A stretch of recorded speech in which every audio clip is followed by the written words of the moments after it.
yung issue diyan. Ngayon, ano ang masasabi ni ito maganda magpaliwanag eh. Talagang kailangan abogado ang magpapaliwanag niyan. Oh, ito si Harry Roque ay international lawyer at si Harry Roque ay fugitive from the law of the Philippines. Hindi pa man siya nahuhuli. So, he's just avoiding arrest. He is avoiding an initial arrest. Oh, kasi initial arrest pa lang naman eh yung ina-avoid niya, hindi pa naman siya convicted criminal. Hindi pa naman siya na-convict bilang human trafficker. Kasi human trafficking ang kaso niya eh. So meron inisyu sa kanya na subpoena, ay may inisyu sa kanya na na warrant of arrest. Kapag siya ay na-arrest tapos tumakas siya, o di ba pag siya ay na-arrest tapos may bail yung kanyang pagkaka-aresto, yung kaso niya may bail, nag-bail siya, so pansamantalang pinalaya siya, di ba? Hindi naman sinabi na pansamantalang fugitive ka. Hindi naman ganun. Magiging fugitive ka lang kapag ikaw ay nahuli tapos umalis ka ng walang pasabi-sabi. Pero halimbawa, kung ikaw ay nahuli, nakapag-bail ka, ang tawag nila sa'yo, nakaano ka, you're on bail. Di ba? So, ito si Harry Roque, kung ang initial warrant pa lang naman yung inisyu sa kanya, hindi naman yun warrant of arrest because natalo siya sa kaso niya sa korte. May decision ang korte na guilty beyond reasonable doubt siya. So yun, pagka meron ng desisyon ng korte, ayan na, fugitive na yan. Tumakas na siya sa kanyang responsibilidad na magpakulong dahil sa mga kasalanang ginawa niya. Si Harry Roque, bagamat meron tayong warrant of arrest sa Pilipinas, pwede ba nating i-impose yun kay Harry Roque sa ibang bansa? Hindi. Bakit? Hindi ino-honor nung bansa na yun yung warrant natin. Yung kaso ni Harry Roque sa Pilipinas, hindi walang pakialam yung bansa kung saan siya nandoon. Kaya nga siya nag-asylum. Walang pakialam yung bansa kung saan siya nandoon kasi hindi naman nangyari yung krimen sa kanilang jurisdiction. So nagre-request tayo. Nagre-request ang gobyerno natin ng extradition. Ang problema, kahit may extradition, meron siyang asylum. So hanggat hindi nasosolusyonan o nadidesisyonan yung asylum request niya, hindi siya pwedeng i-extradite dito. Which is, batas yun nung bansa kung saan siya nagsisik ng asylum. Gets nyo? So, vice versa, ganun dapat. Kung papaano tinatrato ng ibang bansa yung mga kaso na natin, kay Saldico, kay Bautista, hindi pa natin napapauwi dito, ang tagal-tagal na. Si Arnulfo Teves noon, hindi ba, na ganun din yung naging issue. Dapat ganyan din tayo kahigpit sa ICC. Na hindi porket kalaban natin sa politika, gusto na natin na ipadala na lang ganun basta-basta. Kasi para sa akin, pagtatraidor talaga yan sa iyong bandila at sa iyong prinsipyo. Ang dali-dali naman nating sumuko. Sabi ko nga sa inyo kung pag-uusapan lang ipagsuko, hindi nga natin isinusuko yung South China Sea. Kahit na wala naman talagang malupit na kapakinabangan sa atin yan bukod sa nahuhuli maraming isda. Merong mamimina dyan na mga langis na hindi naman natin kayang minahin.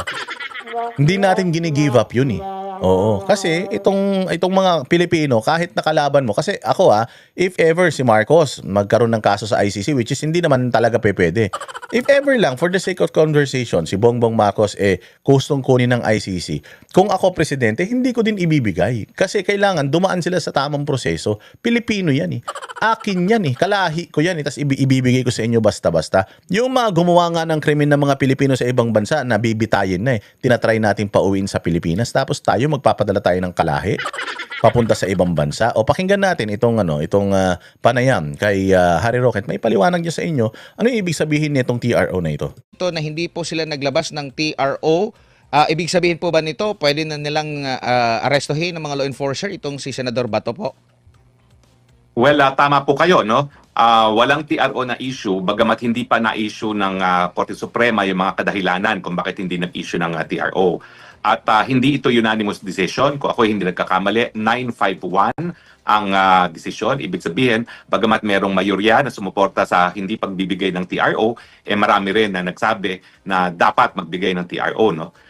Bulag tayo ngayon kung anong kadahilanan ng korte, pero ang masasabi ko lang, ayon sa ating rules of court, kinakailangan kasi mapatunayan na magkakaroon ng irreparable injury ang humihingi ng TRO kung hindi mapagbibigyan. No? So ibig sabihin ng korte, dahil hindi sila nag-issue ng TRO, hindi napatunayan yung irreparable injury. Ano ba yung irreparable injury? Siguro ang iniisip ng Korte Suprema, hindi naman na-arrest. Ayun yung sinasabi ko kanina. Oo, kaya hindi sila makapagdesisyon kasi hindi mo mapapatunayan or hindi mo you failed to prove na delikado ka talaga pag nahuli nila.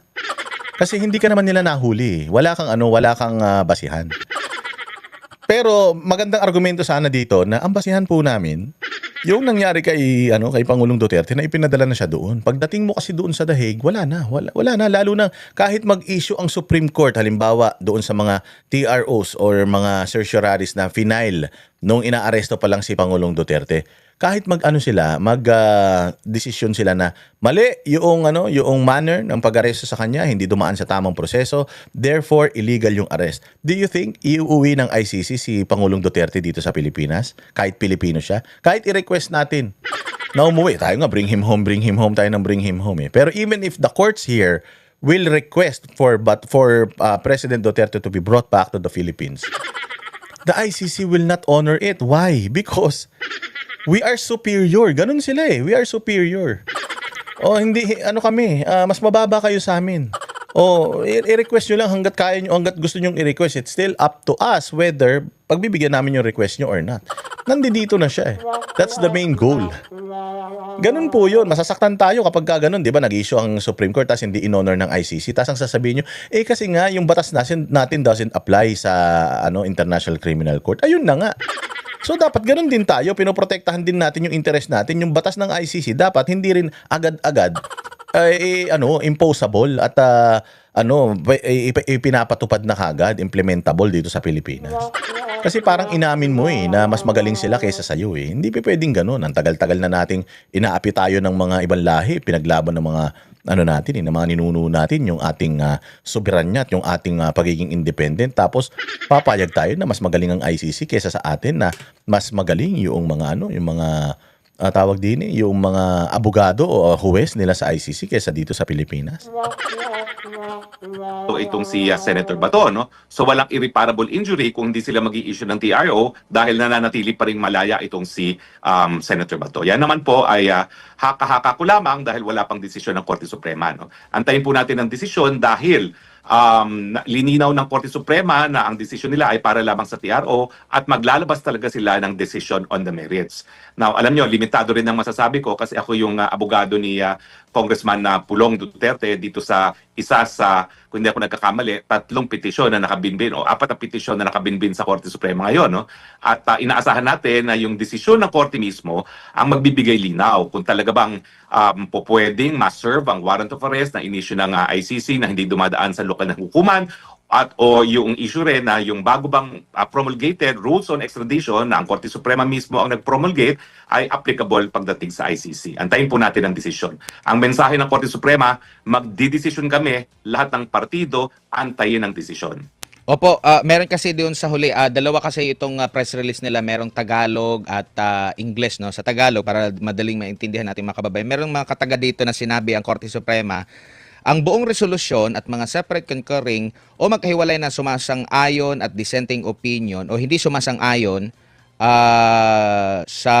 ayon sa opinion ng mga miyembro ng Korte Suprema ay upload nga sa website. Ang interim relief o pansamantalang lunas lang ang napagpasyahan ng Korte Suprema. Re-resolbahin pa ang mga pangunahing issue na inihain ng mga partido sa kanilang mga pleading at motion o mismong pangunahing kaso po, attorney. Well, para nga maintindihan niya ng lahat, no, kasama na ang mga alagad ng batas, lininaw ng Korte Suprema, magdedesisyon sila sa kasong ito. They have taken cognizance of this case at ay inaasahan ng Korte Suprema para manatili ang kapayapaan, lahat ng partido ay mag-antay sa kanyang desisyon. Kasi kung talagang sasabihin ng Korte Suprema na hindi nila aaktuhan itong kasong ito, walang ganyang kulitilya. Nare-resolbahin talaga ng hukuman on the merits ng mga issues. At ang mga issues nga ay unang-una, Kaya bang i-serve dito ang warrant of arrest ng ICC na hindi dumadaan sa lokal na hukuman? Oh, yun yung mga main na issue eh. Kaya ba, pwede ba? O kasi kapag in-issue ng Supreme Court yung TRO nila Bato de la Rosa, kapag inagrihan nila, parang nawalan na ng kwenta yung unang kaso, yung main na request nila or yung main na inirereklamo nila. O kasi yun lang naman yun lang naman ang gusto ng kampo ni Bato de la Rosa na hindi siya maaresto eh. Oh, so parang inano na nila. Oh, dahil ongoing pa tong main case at kasama naman dito sa main case pag na-desisyonan ito, yaang TRO ninyo, i-ekis na natin 'yan. Mag-focus na lang tayo dito sa main case. Ito ang nire-resolbahan namin ngayon, ganun 'yun. So hindi ibig sabihin nun, parang pinalalabas ng Malacanang at ng mga otoridad, nagdesisyon na ang Korte Suprema, pwede na siyang arestuhin. Hindi yun ganun. Meron pa rin nakabinbin na main case. Yung temporary relief lang yung kanilang dinesisyonan, dininay nila yon, but the main case na i-final nila Attorney Torion, it's still ongoing at yet to be resolved, sabi nga. At pangalawa, kung yung recently promulgated rules on extradition na Korte Suprema mismo ang nag-promulgate ay applicable sa ICC o applicable lamang kapag mga bansang dayuhan ang nagre-request ng extradition ng isang Pilipino. Opo, so yet to be seen pa po ito. So dapat standby lang din yung mga sinasabing atat na mag-aresto dito. Kay Yun. Ngayon, ikaw kasi ganito yan Ano bang mawawala sa'yo bilang isang bansa? Ano bang mawawala sa'yo kung aantayin mo yung desisyon ng Korte Suprema? Bakit mo kailangang ipadala na kagad doon yung tao? Yung kay Pangulong Duterte nga, tingnan nyo yung kay Pangulong Duterte ang tagal na, 1 taon mahigit na, ni hindi pa nagsisimula yung trial. Nandoon naman na yung main character, nandoon naman na si Pangulong Duterte. Kung totoo naman na kailangan siyang ipadala dun sa dahig para humarap sa dahig, kaya naman nating gawin yun. I-delay lang natin ng konti, bibigyan lang natin ng konting courtesy yung tao na ipapadala natin doon. Bibigyan lang natin siya ng kumbaga parang ng proseso. May kaso ka sa ICC. Gusto ka nilang arestuhin. Pwede ka naman namin ipadala. Pwede naman na. Kaya lang Pilipino ka Pilipino din ako 'di ba? So ang gawin natin, yung karapatan mo, which is sinasabi ng batas na dalhin dito sa ganito, ididalhin natin dito. Kung gaano man katagal, that's part of the process. Hindi naman pwedeng basta-basta na lang magdesisyon yung korte dahil buhay man ng tao 'yan. Hindi ba? Ngayon sasabihin niyo, bakit madi-delay na naman 'yan? Justice delayed is justice denied. Hindi po. That's the process. Ganun po talaga 'yun. So ako, may kaso ka na doon, ipapadala kita doon kapag okay na ang lahat. Bakit kailangang ipadala na kita doon ngayon tapos saka na lang natin pagtalunan? Kung tama ka bang ipadala doon, maling-mali po yun. Tayo bilang isang Pilipino, hindi man tayo mga matalinong tao, pero para sa akin, maling-mali po yun. Kailangan dumaan tayo sa tamang proseso. Hindi naman sinasabi ni Bato de la Rosa na hindi ako magsasubmit diyan. Sinabi nga ni Bato de la Rosa na since ang ICC is there and is there for a reason, may purpose siya. So nandito man ako sa Pilipinas, dito man nangyari yung krimen, gusto ko nga sana dito kayo magsampa, pero kung ayaw nyo dito magsampa, di ko naman kayo mapipilit. Mas gusto ko ngayon, wala akong kaso dito sa Pilipinas. Pero sana, pabayaan natin na yung mga korte ang mag-interpret, mag-intervene at magsabi, mag-utos kung ikaw ba ay dapat na ipadala doon o hindi. Ngayon, siguro kung mag-uutos naman ng korte, halimbawa ang Korte Suprema, nagsabi ng Korte Suprema na kailangan padaanin yan sa local judicial authority. Tapos, hindi natin sinunod, pinadala natin si Bato de la Rosa doon. Di lahat ng mga lumabag, makukulong yan for not adhering to kung ano man yung batas na ininterpret ng Korte Suprema. Now, kung sinabi naman ng Korte Suprema na okay na, pwede niyo na siyang dalhin doon. Hindi na kailangan dumaan dito dahil korte man yung ICC, may investigasyon naman ng ICC, so redundant kung mag-iimbestiga pa tayo dito. Sige na, ipadala nyo na doon. Kapag may ganun, wala magagawa si Bato talaga. Miski tayo, wala tayong magagawa kasi yun ang utos ngayon kapag hindi na ngayon si Bato de la Rosa, hindi na siya nagpakita after ng utos na yan sa Supreme Court, ayan na, fugitive na siya. Kasi hindi na lang, dahil nga may utos ng Supreme Court, hindi na lang siya liable or fugitive doon sa ICC, kundi dito na rin sa Pilipinas dahil doon sa resolusyon ng Supreme Court. Ano ba mahirap intindihin doon? Ako nga, normal na tao lang ako fake news peddler ako, pero naiintindihan ko yung mga bagay na yun. Kaya naman nating antayin Antayin muna natin para alam natin na malinis kasi ang isang bagay na minamadali, often tayong nagkakamali. Ganun talaga yun. Katulad kay Pangulong Duterte, masyado nating minadali. Ipinapaliwanag naman ni Pangulong Duterte yung mga karapatan niya. Masyado pa rin nating minamadali. Ano nangyari yun? Di ba nagkaroon ng gulo rito sa Pilipinas? Nagkaroon ng sobrang division dito sa Pilipinas. O gusto pa ba natin na maulit yun sa isa pang citizen? Kung nagkamali na tayo doon sa sa pagpapadala kay Pangulong Duterte, doon isang taon mahigit na hindi pa nagsisimula yung kanyang hearing. Hanggang ngayon nasa confirmation of charges pa lang din. O hindi ba? Imagine ninyo yung na yan. Sabi nga nila yung isang araw mo lang na ikulong ang isang tao na walang kasalanan, napakalaking kasalanan na yan Pwede ka nga magpakawala ng 10 kriminal, wag ka lang magkulong ng isang taong wala pang kasalanan. Kasi presumption of innocence A person is innocent until proven otherwise or until proven guilty. So, ito si Senator Bato de la Rosa is still innocent. Tapos, ang pinakamasaklap nito, yung gobyerno natin, taing-tae. Mantakin mo yung ICC. Meron sila dun sa Rome Statute na, ang tawag dito, article doon sa Rome Statute na sinasabi nila mismo sa mismong batas nila na kailangan dumaan sa local and competent judicial authority. Tapos hindi tayo sumusunod. Gusto natin padala na kagad sa kanila para tapos na problema natin. Ganun ba yun? Wala na magtatrabaho ng matino sa Pilipinas niyan. Mantakin mo si Senator Bato de la Rosa, ginawa lang niya yung nararapat. Talagang in-enforce niya yung peace and order. Pinatindi niya yung mga yung paglaban sa droga. So sino pang gagawa niya na kapag pala nilabanan mo yung droga, pwede kang makulong? Kaya nga sabi ng mga international commentators, sabi nila, kailan pa naging bawal sa isang presidente na hulihin niya yung mga addicts sa bansa niya? Kailan pa naging bawal sa isang presidente na ipagtanggol niya yung sarili niya at mapatay niya yung tao na gustong pumatay sa kanya? Hindi ba si Donald Trump nga Amerika, saan siya nagigera? Sumutulong siya sa gera sa ibang mga bansa. Ayun pa kaya kung dito sa Pilipinas, hindi ba?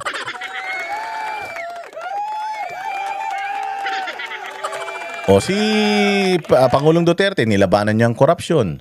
Nilabanan niya ang droga. Ang dami niyang mga ginawang kabutihan sa bayang Pilipinas. Pero bakit ganun?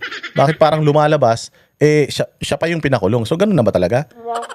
Kapag masama ka, magstay ka sa power, kapag loko-loko ka, ipapatapong ka na lang or ipapakulong ka na lang. Kasi parang gano'n na mangyayari. Tingnan mo sinasabi ni Falsis na abnormal. Sabi ni Falsis na abnormal, dapat daw si Senator Robin Padilla sampahan ng kaso sa ICC for obstruction of justice. Di ba? Parang wala na tayong korte dito. Parang sinasabi nila na wala na. Pwede naman pala dumiretso na sa ICC O dumiretso na tayo sa ICC kagad, wag na dito sa Korte ng Pilipinas, di ba? Kaya nga kung ako talaga dapat may nagfa-file na ng disbarment diyan kay Falsis. Ang dami ng mga binibitawang mga salita niya na puro kabalbalan Senador Bato de la Rosa, kasi marami na tayong mga naririnig na pwede na daw arestuhin, meron na daw manhunt operation na ikinasa sila, mas maigi na antayin na lang para wala pong problema dito, attorney. Tama po, kaya nga may ganyang kulatili ang Korte Suprema. Tanging yung interim relief lamang ang hindi napagbigyan, pero re-resolbahin ng hukuman ang lahat ng mga issues na ilinabas ng 3 o 4 na petisyon. Pero pangunahin dyan ay kung po pwede pa bang mag-surrender ng Pilipino sa ICC. Ngayong tayo ay bumitiw na pagiging miyembro ng ICC. Opo. Ano po masasabi niyo naman po dito sa inilabas na resulta ng investigasyon po ng otoridad sa nangyari pong putukan dyan po sa Senado, attorney? Well, ang maganda dyan, kahit... Ito, maganda to sa putukan.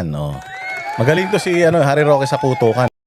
Kami ang boses ng masa, hindi natatakot. Katotohanan lang, di kami nalulunod.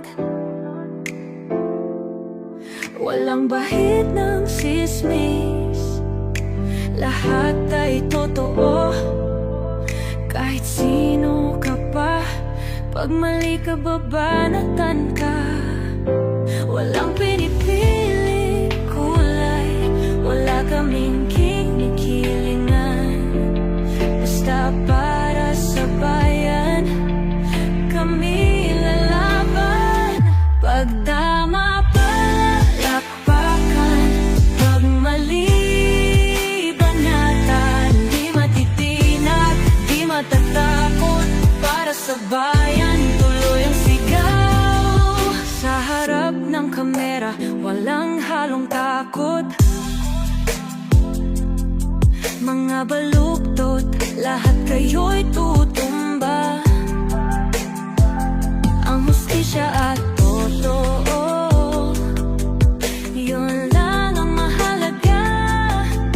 Kahit sinong harang, di kami matitinag. Walang pinipiling kulay, wala kaming kinikilingan. Basta para sa bayan, kami lalaban.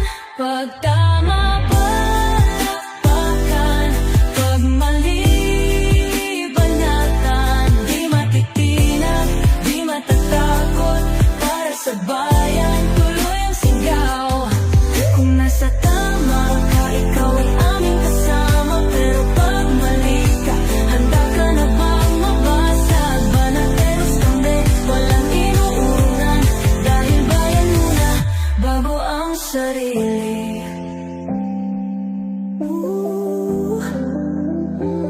Bago ang sarili.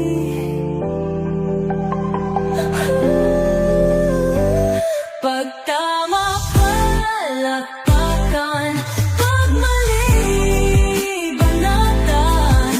Banateros ang sigaw, katotohanan ang